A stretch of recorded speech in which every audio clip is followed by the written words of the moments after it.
मदरसा बांग्लादेश का हो, चाहे पाकिस्तान का हो, चाहे भारत का हो, मदरसा तो वास्तव में अगर देखा जाए तो अघोषित तौर से आतंकवादियों को पैदा करने की फैक्ट्री।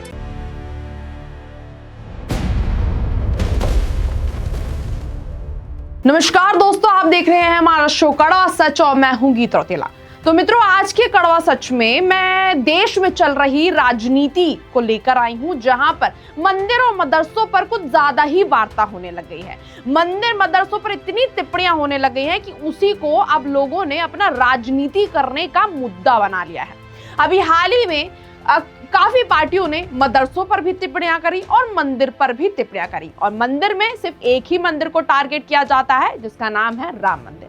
तो अभी कुछ दिनों पहले मदरसों पर एक टिप्पणी की गई है जिसमें कहा गया है कि मदरसों में ज्यादातर आतंकवाद ही पना लेता है, और ये टिप्पणियां की है केशव प्रसाद मौर्य ने। फिर उसी बयान का जवाब देने के लिए कपिल सिब्बल ने भी कुछ बयान दे दिया है जो काफी कॉन्ट्राडिक्ट है, काफी विवादों में आने वाला है। वो क्या बयान है मैं आपको बताऊंगी, पूरी खबर बताऊंगी, लेकिन उससे पहले आप केशव प्रसाद मौर्य का ये बयान सुनिए। तो आप एक आम मदरसे में अघोषित आतंकवाद पनप रहा है। ये कोई पहली बार है क्या? ये तो वास्तविकता है, ये वास्तविकता है, सच्चाई है कि मदरसी शिक्षा निश्चित तौर से तमाम जितने भी बड़े से बड़े आतंकवादी, चाहे भारत के अंदर हो आए हमले कराए हों, चाहे दुनिया के अंदर हमले कराए हों, वो मदरसी शिक्षा का ही परिणाम।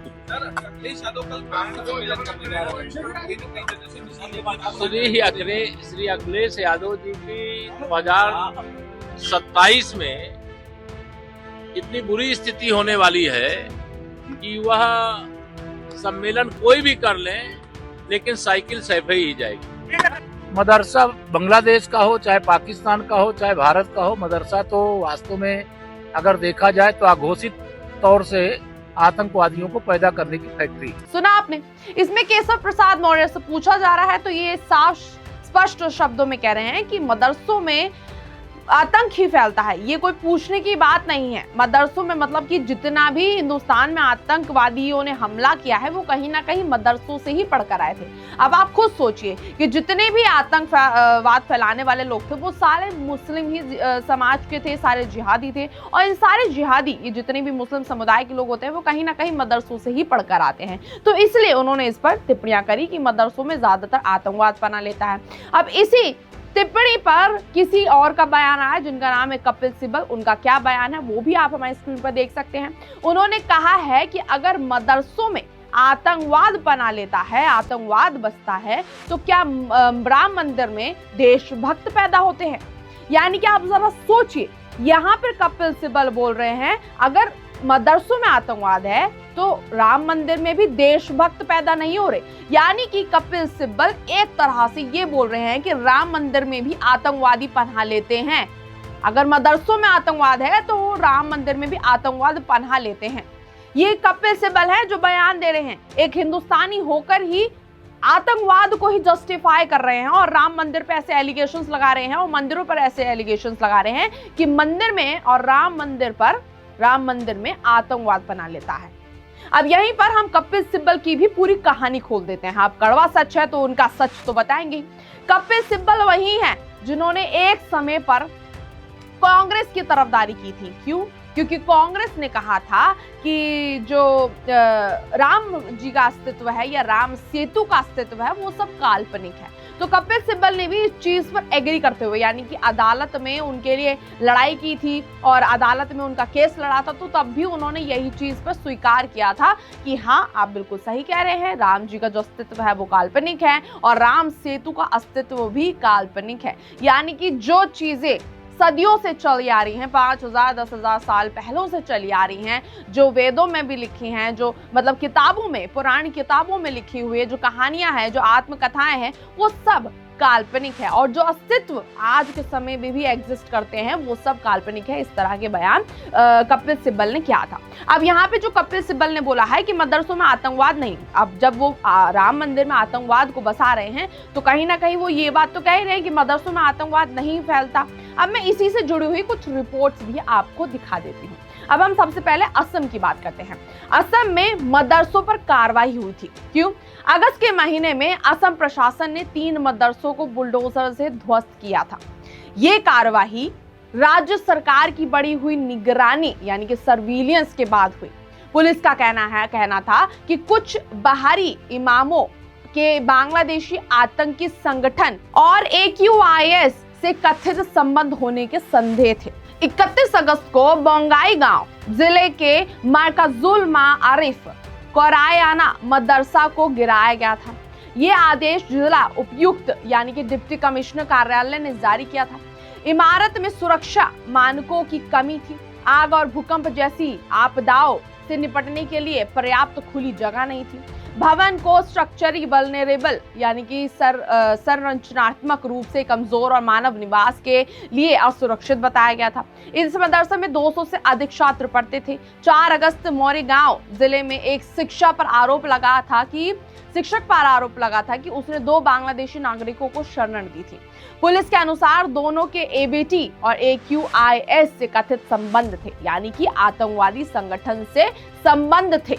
इसके बाद उस मदरसे को भी गिरा दिया गया। 29 अगस्त को बरपेटा जिले का एक और मदरसा गिराया गया। क्यों? क्योंकि पुलिस का दावा था कि वो सरकारी जमीन पर बना था। वहां 2 बांग्लादेशी नागरिकों ने शरण ली थी जिनके आतंकी संगठनों से कथित संबंध बताए गए थे। मुख्यमंत्री ने भी कहा था कि कुछ मदरसे आतंकवाद का केंद्र यानी कि हब फॉर टेररिज्म बन गए हैं। उनका आरोप था कि कुछ जिहादी तत्व इमामों के रूप में घुसपैठ कर रहे हैं। उन्होंने कहा कि जहां भी कट्टरपंथी गतिविधियों की शिकायत मिलेगी वहां कार्रवाई होगी।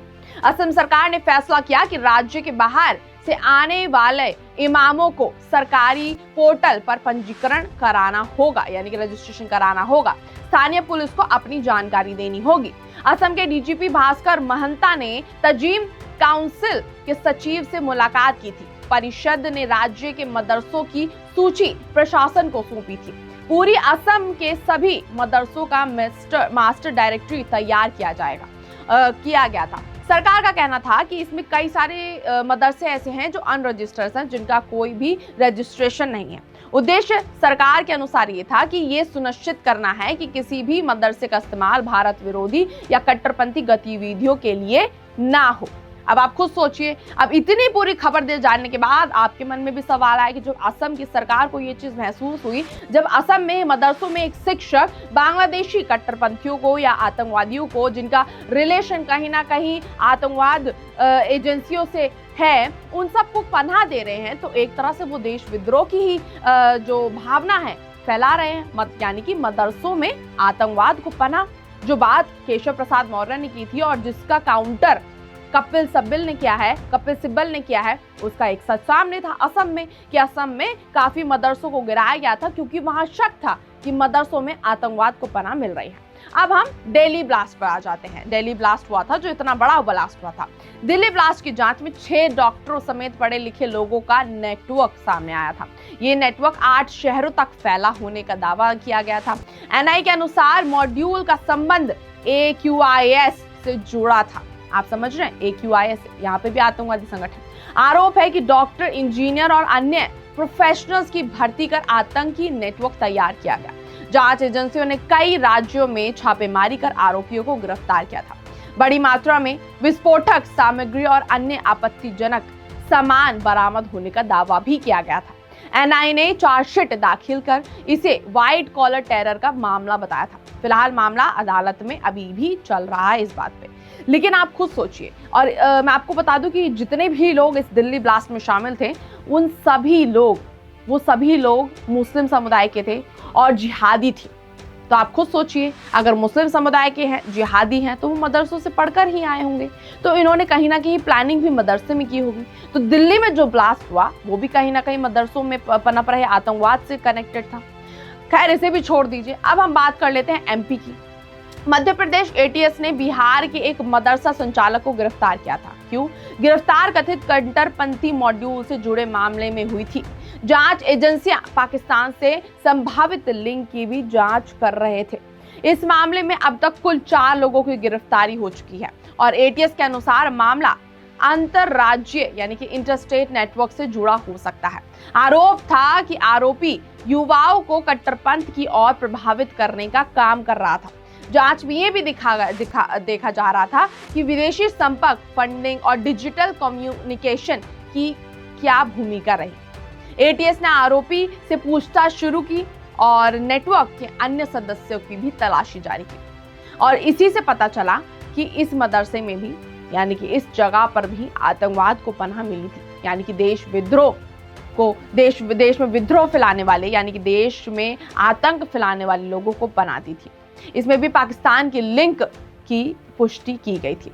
इस संबंध में अंतिम निष्कर्ष जांच पूरी होने के बाद ही स्पष्ट हुआ था। अब आप जरा अजमल कसाब पर नजर डाल लीजिए, जो 26/11 मुंबई आतंकी हमले में शामिल थे। आप सबको मैं बता दूं, इस पर एक मूवी भी आ रही है अभी राजकुमार राव की, और वो सब उसमें सच्चाई दिखाई गई है कि अजमल कसाब किस तरह से मुंबई ब्लास्ट में शामिल थे। अजमल आमिर कसाब पाकिस्तान का नागरिक था। वो लश्कर-ए-तैयबा से जुड़ा हुआ था। 26 नवंबर 2008 को मुंबई पर हुए आतंकी हमले में शामिल 10 आतंकियों में से एक था। हमले में 166 लोगों की मौत और 300 से अधिक लोग घायल हुए थे। कसाब को मुंबई पुलिस ने जीवित गिरफ्तार किया था। पूछताछ में उसने पाकिस्तान में परीक्षण लेने के बाद स्वीकार की थी।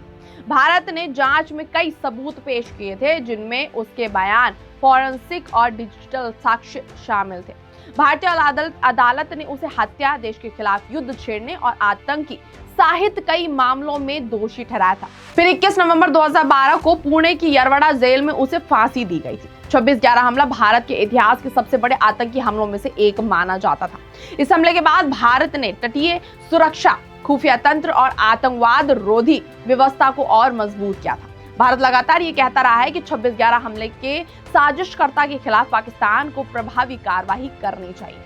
अब आप खुद सोचिए, इतना सारा डेटा देखने के बाद भी अगर कपिल सिब्बल इस चीज को काउंटर करते हैं, इस पर टिप्पणियां करते हैं और इस चीज को गलत साबित करते हैं कि नहीं, मदरसों में आतंकवाद नहीं है, वह आतंकवाद तो राम मंदिर में पनाह लेता है, तो इसके बाद भी शायद कपिल सिब्बल को, जो एक लॉयर होने का जो वो एक टैग लिए बैठे हैं, जो एक न्यायालय का टैग लिए बैठे हैं कि उनसे ज्यादा अच्छी बातें कोई करता नहीं, सच्चाई की बातें करता नहीं, तो शायद उन्हें वो टैग अब छोड़ देना चाहिए। क्योंकि वो राम मंदिर में जो ये एलिगेशंस लगा रहे हैं, वो एक तरह से सिर्फ राम मंदिर पर नहीं लगा रहे हैं, वो पूरे सनातन धर्म की आस्था पर एलिगेशंस लगा रहे हैं। और जो इतने सारे तथ्य देखने के बाद अगर वो अभी भी ये चीज स्वीकार नहीं करना चाहते कि मदरसों में आतंक फैलता है, मदरसों में आतंकवाद को पनाह दी जाती है, तो सच में उन्हें लॉयर होने का टैग छोड़ देना चाहिए। और वो तो ये भी मानते हैं कि राम जी का अस्तित्व, राम सेतु का अस्तित्व काल्पनिक है, तो उन्हें जो मदरसों में जो आतंकवाद का जो एलिगेशन है और जितनी ये सारी रिपोर्ट्स जो पेश की गई, मैंने अभी आपके सामने जो दिखाई हैं, असम की हो या मध्य प्रदेश की हो, मुंबई की हो, दिल्ली ब्लास्ट की हो, उनके लिए वो भी काल्पनिक है। क्योंकि ये सारे हमले कहीं ना कहीं जिहादियों ने कराए, लश्कर-ए-तैयबा से कनेक्टेड थे, AQIS से कनेक्टेड थे, और ये सारे लोग कहीं ना कहीं मदरसों से पढ़े हुए थे, मदरसों से कनेक्टेड थे। तो अब इस चीज एलिगेशन को, ये जो एलिगेशन है मदरसों में आतंकवाद फैलता है या आतंकवाद पनाह लेता है, तो इस एलिगेशन को कैसे गलत ठहराया जा सकता है? सच्चाई तो सामने है, लेकिन फिर भी कपिल सिब्बल इस चीज को स्वीकार नहीं करेंगे। विपक्ष भी इस चीज को सपोर्ट करेगा, जो कि लाजमी सी बात है। और मैं आपको बता दूं, दिल्ली में जो दंगे भड़के थे 2020 में, उसमें भी अपोजिशन पार्टी यानी कि आम आदमी पार्टी के कुछ लोग शामिल थे। अब आप खुद सोच लीजिए, जब विपक्ष के लोग भी इन जैसे हमलों में शामिल होंगे, तो क्या उम्मीद की जा सकती है कि आतंकवाद कहां कहां पनाह ले रहा है? आतंकवाद हर जगह धीरे धीरे पनाह ले रहा है, और इन जैसे लोग, कपिल सिब्बल जैसे लोग, इस चीज को सही जस्टिफाई कर रहे हैं, इसको सही बता रहे हैं और राम मंदिर पर ही एलिगेशंस लगा रहे हैं। क्योंकि राजनीति को एक नया मुद्दा मिला है मंदिर का, और मंदिर भी है राम मंदिर, क्योंकि राम मंदिर में अभी गबन हो गया था। तो इन लोगों को वोट बटोरने के लिए या लोगों की आस्था से खेलने के लिए नया मुद्दा मिल गया है, और कपिल सिब्बल भी बहुत अच्छी तरीके से इस चीज का उपयोग कर रहे हैं। लेकिन उन्होंने जो आज टिप्पणी की है, कि जो राम मंदिर पर टिप्पणी की है, जो उन्होंने इस चीज को बता दिया है कि आतंकवाद पनाह लेता है, वो काफी ठेस पहुंचाता है उन सारे हिंदुस्तानी को और उन सारे देशभक्तों को जो राम मंदिर के लिए एक अलग ही आस्था लिए बैठे हैं। और ये सारे उन सभी फौजियों पर भी उंगली उठाता है जो अपनी आस्था लिए बॉर्डर पर लड़ते हैं, भगवान का नाम लेकर जो बॉर्डर पर लड़ते हैं, उन सबको ऊपर भी उंगली उठाना है कपिल सिब्बल ने जो आज किया है। क्योंकि राम मंदिर में जितने भी लोग हैं उन सबको ये देशभक्त नहीं बताते, आतंकवाद बताते हैं। अब देख लीजिए, ऐसे लोग अगर हमारे देश में पनाह लेते हैं तो आतंकवाद तो पनाह लेगा ही। क्योंकि अगर इन जैसे लोग इस देश में, भारत देश में रह के ही राम जी का अस्तित्व को, राम सेतु का अस्तित्व को काल्पनिक बताएंगे तो इनका अस्तित्व भी कहीं ना कहीं कल्पनाओं में, यानी कि काल्पनिक कभी भी बन सकता है। लेकिन देखना होगा आगे क्या इस पे टिप्पणियां आती हैं, क्या बयान आते हैं, क्या हलचल मचती है जो उन्होंने बयान दिया है, क्योंकि ये छोटा बयान है नहीं। लेकिन देखना होगा इसमें क्या होता है आगे। लेकिन अगर आपको हमारा आज का कड़वा सच पसंद आया हो, हमारा ये शो पसंद आया हो, तो वीडियो को लाइक करना ना भूलें। धन्यवाद।